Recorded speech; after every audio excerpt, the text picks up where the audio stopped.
Sinagot ni Defense Chief Gilbert Teodoro ang mga batikos ng China laban sa balikatan exercises ng Pilipinas at Estados Unidos.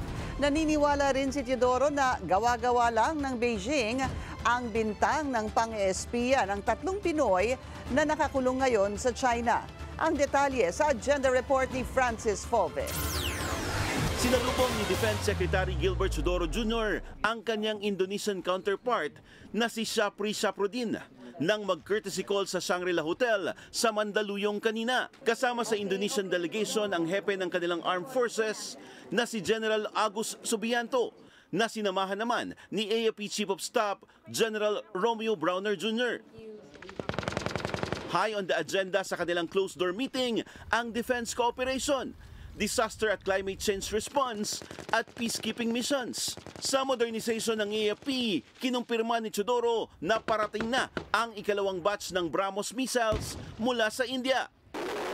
Naghihintay naman daw ng formal offer and proposal mula sa Amerika para sa F-16 fighter jets. May sagot din si Teodoro sa pag-alma ng China sa paggamit ng US Advanced Weapon Systems sa isinasagawang balikatan exercise. Ito sabi nila, appeasement cannot bring peace and compromise cannot win respect. For one's own temporary selfish interest, sacrificing the interests of others in exchange for support and so on. Sa ating mga kababayan, tignan natin ng anong klaseng ito. Kasi ang mga statement nila, kailangan intindihin natin, propaganda yan. Hindi messaging yan, propaganda yan. Tayo, nagsasabi lang tayo ng katotohanan. So, ano ba tama dito? So, dapat ba natin pakinggan ang sinasabi nila? Hindi. Dapat natin bantayan ang ginagawa nila sa West Philippine Sea at sa loob ng Pilipinas. Pumalag din si Teodoro sa paghuli ng Beijing sa 3 Pinoy dahil sa umano'y pang-eespiya sa China. Meron ba tayong interes kung ano nangyayari doon sa mga lugar na ano pakialam natin doon, di ba? At saka sa katunayan, sa closed society na police state, pwede ba mag-espiya isang tao? Paggising mo pa lang, alam na nila yung ginagawa mo.